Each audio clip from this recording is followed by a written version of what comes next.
समीर घबराकर जोर से चिल्लाया। यार रूम नंबर 37 कहाँ है? पूरा हॉस्टल घूम लिया, मिल ही नहीं रहा। क्या ढूंढ रहे हो? लगता है नए हो हॉस्टल में। हाँ, आज ही आया हूँ। सब फ्लोर चेक कर लिए, 3rd, 2nd, लेकिन रूम 37 कहीं नहीं दिखा। ओह, वो रूम बंद है, उसे 4थे फ्लोर पर शिफ्ट किया गया है। ऊपर जाओ, वही मिलेगा। अच्छा, ठीक है, थैंक यू। वैसे एक बात बताऊं, तेरे रूममेट्स थोड़े टेढ़े हैं, रैगिंग से थोड़ा बचकर रहना। ओह, ओके। समीर उसकी बात सुनकर थोड़ा डर गया। पहली बार गांव से बाहर पढ़ने आया था। रैगिंग का नाम सुनते ही दिल में अजीब सी बेचैनी भर गई। वो अपने रूम में पहुंचा। अंदर कोई नहीं था। थका हुआ था, इसलिए बैग नीचे रखा और सीधा बेड पर लेट गया। कुछ देर बाद नींद में उसे लगा जैसे कोई हिला रहा हो, और तभी उसके चेहरे पर किसी ने ठंडा पानी फेंक दिया। वो चौंक कर उठ बैठा। अरे, हमारे आने से पहले सो भी गया तू? नया मुर्गा है और हमें सलाम किए बिना बेड पर चढ़ गया। वो जब आया तो कोई नहीं था, बहुत थक गया था इसलिए सो गया। सॉरी। अरे नहीं मुन्ना, सिर्फ सॉरी बोलने से कुछ नहीं होता। पैर छूकर माफी मांग और फिर बाहर जाकर मुर्गा बन, कुकड़ू कू कर सबके सामने। नहीं, प्लीज प्लीज मत करो ऐसा। मैं नहीं कर पाऊंगा। मैं हाथ जोड़ता हूँ, प्लीज मत कराओ ये सब। ओहो, शर्म आ रही है तो फिर एक और चैलेंज ले ले। डरपोक नहीं निकले तो इज्जत बच जाएगी। 3rd फ्लोर पर रूम नंबर 36 के पास एक पुराना कमरा है, बिना नंबर वाला। वही पुराना रूम 37। सुना है वहाँ एक लड़के ने सुसाइड किया था। उसकी आत्मा आज भी वहीं भटकती है। अगर हिम्मत है तो वहाँ जा, बस 10 मिनट रुक जा, अंदर कर लेगा? क्या? वहाँ जहाँ किसी ने सुसाइड किया था? नहीं यार, प्लीज। तो फिर बाहर जाकर मुर्गा बन जा। दोनों में से एक चुन, रूम या रैगिंग। अगर दोनों से मना किया तो कल सुबह तक तेरा नाम हॉस्टल से गायब होगा। ठीक है, जाऊंगा। अच्छा बच्चा, तो फिर रात के ठीक 12 बजे जाएगा, अभी नहीं। और हाँ सुन, ये ले रूम की चाबी। बिना चाबी के अंदर कैसे जाएगा? लेकिन अभी मत जाना। असली मजा तो तभी है जब घड़ी रात के ठीक 12 बजाए। समझ गया ना? विक्की और उसके दोस्त हर नए स्टूडेंट के साथ यही करते थे। रैगिंग के नाम पर इतना डराते कि कोई उनके खिलाफ बोलने की हिम्मत नहीं करता था। विक्की ने समीर के फोन में अपना नंबर सेव किया और जाते जाते उसे वो पुरानी रूम की चाबी पकड़ा दी। समय बीता, घड़ी की सुई धीरे धीरे 12 के पास पहुंचने लगी। समीर अपने बिस्तर पर बैठा कांप रहा था, दिल जोर से धड़क रहा था। फिर उसने एक गहरी सांस ली और नीचे 3rd फ्लोर की तरफ चल पड़ा। जैसे ही वो सीढ़ियों से नीचे पहुंचा, उसके फोन पर विक्की की वीडियो कॉल आने लगी। ना चाहते हुए भी समीर ने कॉल उठा ली। अरे वहीं क्या जम गया बे? चल आगे बढ़, दरवाजे तक जा और ताला खोल। हाँ, जा रहा हूँ। समीर ने फोन का बैक कैमरा ऑन किया, धीरे धीरे आगे बढ़ा और पुराने रूम नंबर 37 के सामने जाकर रुका। उसने चाबी ताले में डाली। धातु की चर चर आवाज पूरे कॉरिडोर में गूंज उठी। दरवाजा खुलते ही अंदर से सड़ांध की बदबू का झोंका आया। समीर ने कांपते हुए अपने फोन की टॉर्च ऑन की और तभी वीडियो कॉल अचानक कट हो गई। अरे, ये वीडियो कॉल तो कट हो गई। दोबारा करता हूँ, वरना ये सब बोलेंगे कि मैंने जानबूझकर वीडियो कॉल कट की और सबके सामने रैगिंग करेंगे मेरी। समीर ने उन्हें दोबारा से वीडियो कॉल की, लेकिन कॉल लग ही नहीं रही थी। तभी उसे कमरे में किसी की हलचल महसूस हुई, जैसे कोई अपने दबे हुए कदम बढ़ाते हुए उसी के पास आ रहा हो। कौन है? कौन है यहाँ? समीर के इतना पूछते ही वहां पर होने वाली कदमों की वह हलचल अचानक शांत हो गई। समीर को भी लगा शायद वो उसका वहम है, मगर तभी कमरे की खिड़की अचानक खुली और तेज आवाज के साथ बजने लगी। अचानक किसी ने पीछे से समीर का पैर पकड़ा और समीर मुंह के बल जमीन पर गिर पड़ा। उसके माथे से खून बह रहा था। वो घबराता हुआ जल्दी से उठा और दरवाजे की तरफ भागने लगा, पर जैसे ही उसने दरवाजा खोलने की कोशिश की तो दरवाजा मानो जाम हो गया। तभी समीर को अपनी गर्दन पर किसी की गर्म सांसें महसूस हुई। उसके कंधे पर किसी ने अपना हाथ रखा।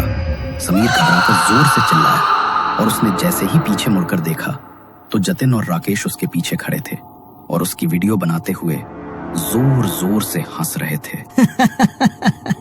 तू एक नंबर का फट्टू चंद निकला। देख तो, इतना बड़ा होकर भी कैसे डर रहा है। तेरी तो हमने वीडियो बना ली है और अब तेरी ये वीडियो पूरा कॉलेज देखेगा। नहीं, प्लीज प्लीज ऐसा मत करना। देख, ऐसा तो होगा। अब रूल तो सबके लिए एक जैसा ही है ना। रैगिंग तो सब स्टूडेंट्स की होती है। तेरी नहीं हुई तो पुराने वालों के साथ अन्याय हो जाएगा। एक काम कर, इसके कपड़े भी उतार, उसकी भी वीडियो बनाएंगे, फिर असली वीडियो पब्लिश होगी। नहीं, प्लीज नहीं। वे दोनों जबरदस्ती समीर को उसके कपड़े उतारने के लिए परेशान करने लगे, मगर समीर ने उन्हें धक्का देकर वहां से भागकर रूम में जाकर बैठ गया। रूम में विक्की था। उसे देखकर विक्की गुस्से से भर गया। तू भागकर ऊपर आ गया। हमारी एक बात ना मानने का अंजाम तुझे पता है। कितना बड़ा खामियाजा भुगतना पड़ेगा अब तुझे इसका। विक्की समीर की ओर बढ़ ही रहा था कि तभी उन्हें राकेश के चिल्लाने की आवाज आई। उसकी आवाज सुनकर विक्की जल्दी से नीचे की तरफ भागा और देखा कि जतिन उस बंद कमरे के बाहर खड़ा है और राकेश वहां पर नहीं है। राकेश कहाँ है? और तू ऐसे बुत बनकर क्यों खड़ा है? बोल ना, क्यों चिल्ला रहा था राकेश? वो समीर जैसे ही ऊपर भागा तो अंदर किसी के पैरों की आवाज आई। राकेश तो आराम से खड़ा था, कोई और दिख भी नहीं रहा था वहाँ, मगर किसी ने उसे पकड़ा और खिड़की से धक्का दे दिया। क्या? ये तू क्या बोल रहा है? नीचे सब लोगों की भीड़ लग गई है यार। अगर मैं फंस गया तो, क्योंकि अंदर उसके साथ कमरे में मैं ही था। डर मत, कुछ नहीं होगा। पहले नीचे चलते हैं हम।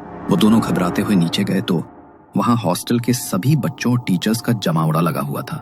नीचे जमीन पर राकेश की डेड बॉडी पड़ी हुई थी। थोड़ी देर बाद पुलिस की टीम आई और उसकी बॉडी को वहां से उठाकर ले गई। पूछताछ के लिए उन्होंने स्टूडेंट्स से बात की और सीसीटीवी की फुटेज चेक की। पहले तो उन्हें जतिन पर शक हुआ, मगर जतिन ने जब अपने फोन की वीडियो उन्हें दिखाई तो पुलिस वालों को उसे छोड़ना पड़ा, क्योंकि उसके खिलाफ उन्हें कोई ठोस सबूत नहीं मिला। एक हफ्ता बीत गया। जतिन और विक्की राकेश की मौत के सदमे में थे। बहुत दिनों बाद आज उन्हें नींद आई थी, मगर जैसे ही घड़ी में रात के ठीक 12 बजे उनकी खिड़की पर एक दस्तक हुई। उस आवाज से जतिन की नींद टूट गई। उसने उठकर देखा तो आसपास कोई नहीं था, मगर जैसे ही वो वापस अपने बिस्तर की तरफ जाने लगा, पीछे से उसे किसी का धक्का लगा और उसका सिर सीधा सामने टेबल पर जाकर लगा। उसके माथे से खून निकलने लगा। वो डरता हुआ पीछे की तरफ मुड़ा तो एक भयानक परछाई उसके सामने खड़ी थी, जो उसी की तरफ बढ़ती हुई आ रही थी। डर के मारे जतिन के मुंह से चीख भी नहीं निकल पा रही थी। उस परछाई ने उसे हवा में उठाया और सामने की दीवार की तरफ फेंक दिया। वो दीवार में इतनी जोर से जाकर लगा कि उस आवाज से कमरे में सो रहे विक्की और समीर की नींद टूट गई। समीर ने जल्दी से रूम की लाइट ऑन की तो देखा कि जतिन जमीन पर गिरा हुआ है और सामने की दीवार उसके खून से सनी हुई है। उसे देखकर वो दोनों घबरा गए और उसकी तरफ दौड़े। ये क्या हो गया तुझे जतिन? ये सब किसने किया तेरे साथ? मैं अच्छी तरह जानता हूँ ये सब तूने ही किया है समीर।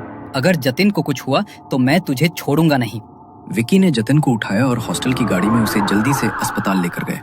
डॉक्टर ने उसके माथे पर सिलाई कर बैंडेज किया, मगर उसकी सिलाई अपने आप खुलने लगी, जैसे कोई जानबूझकर उन्हें उखाड़ रहा हो।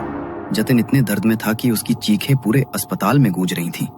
डॉक्टर, विक्की और समीर जल्दी से उसके पास दौड़े तो उसका पूरा चेहरा खून से भर गया था और वो बड़े ही भयानक तरीके से चिल्ला रहा था। डॉक्टर ने उसे संभालने की कोशिश की, मगर वो अचानक हवा में उठ गया और बहुत तेजी से जमीन पर गिर पड़ा। नीचे गिरते ही उसकी मौत हो गई। किसी को भी अपनी आंखों पर यकीन नहीं हो रहा था कि जतिन के साथ ये सब कैसे हुआ। विक्की सदमे में था, क्योंकि पिछले एक हफ्ते में उसने रहस्यमय ढंग से अपने 2 दोस्तों को खो दिया था। कुछ दिन बाद वो हॉस्टल के अपने कमरे में बैठा था। तभी समीर कमरे में आया और अंदर आते ही विक्की उस पर झपटा। मुझे अच्छी तरह पता है ये सब तूने किया है। बोल ना साले, तूने ही किया है ना? तू यहाँ आया है तभी से ये सब हो रहा है। मेरे 2 दोस्त मारे गए, मैं तुझे छोड़ूंगा नहीं, मार डालूंगा मैं तुझे। विक्की ने दोनों हाथों से समीर की गर्दन दबानी शुरू कर दी, मगर समीर के चेहरे के भाव देखकर विक्की का दिल बैठ गया, क्योंकि समीर के चेहरे पर एक भयानक मुस्कान थी और उसकी आंखों से खून टपक रहा था। डर के मारे समीर की गर्दन से विक्की के हाथ की पकड़ छूट गई और वो अपने कदम पीछे हटाने लगा।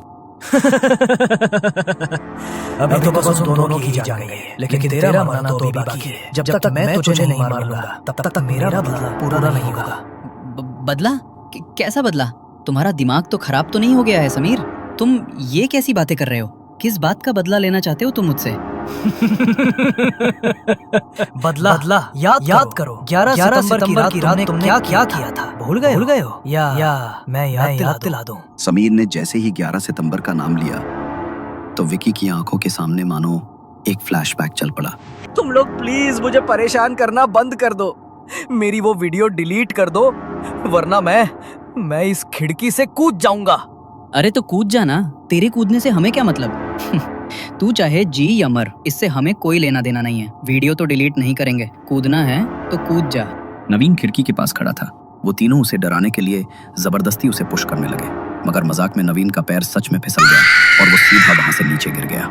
गिरते ही मौके पर उसकी मौत हो गई और वो तीनों वहां से भाग गए। नवीन का उसके बड़े भाई समीर के अलावा इस दुनिया में कोई नहीं था। जब उसके भाई को ये बात पता लगी तो वो बुरी तरह टूट गया। नवीन बहुत बार अपने भाई को उन तीनों के बारे में बताता था। समीर उसे वहां से वापस लाना ही चाहता था, मगर इससे पहले वो उसे वहां से लेकर आता, उससे पहले ही वो चल बसा। तू चिंता मत कर मेरे भाई, तेरा बदला तो मैं लेकर ही रहूंगा। मैं अच्छी तरह जानता हूँ उन तीनों ने ही तेरे साथ ये सब किया है, मैं उन्हें छोड़ूंगा नहीं। समीर ने अपने आंसू पोंछे और एक पुराने बुक स्टोर से वो किताब लेकर आया। उसने किताब का एक पन्ना खोला जिस पर घुल लिखा हुआ था और उसके भीतर घुल को जागृत करने के मंत्र और विधियां लिखी हुई थीं। रात के ठीक 12 बजे समीर ने अपने कमरे के बीचों बीच एक सफेद घेरा बनाया और उसके चारों ओर मोमबत्तियां जलाकर रख दी। उस घेरे के अंदर बैठकर वो उन मंत्रों का उच्चारण करने लगा। कुछ देर बाद कमरे में जोर की हवा चलने लगी, मगर उस हवा से भी मोमबत्तियां नहीं बुझी, बल्कि उनकी लौ और तेज हो गई। उसी वक्त सामने एक भयानक परछाई प्रकट हुई। समीर ने अपनी हथेली पर चाकू रखा और एक चीरा लगाया। फिर उसने घेरे के बाहर अपने रक्त की कुछ बूंदें टपकाईं। जैसे ही वो बूंदें घेरे के बाहर गिरी, उसी पल समीर निढाल होकर जमीन पर गिर पड़ा। उसकी सांसें वहीं थम गई और उसके सामने खड़ी वो भयानक परछाई धीरे धीरे उसका रूप लेने लगी। विकी के सामने खड़ा समीर अब समीर नहीं था, बल्कि वो उसी भयानक परछाई में बदल चुका था। समीर ने घुल को अपने भाई की मौत का बदला लेने के लिए जागृत किया था और जिस समय उसने उसे अपने रक्त की बूंद भेंट की, उसी समय घुल उसकी आत्मा को अपने साथ ले गया था और उसका रूप लेकर उन तीनों से उसके भाई की मौत का बदला लेने आया था। उसने फिर से समीर का रूप लिया और विक्की की गर्दन को एक झटके में मरोड़ दिया। विक्की जोर से चीखा और जमीन पर गिर पड़ा।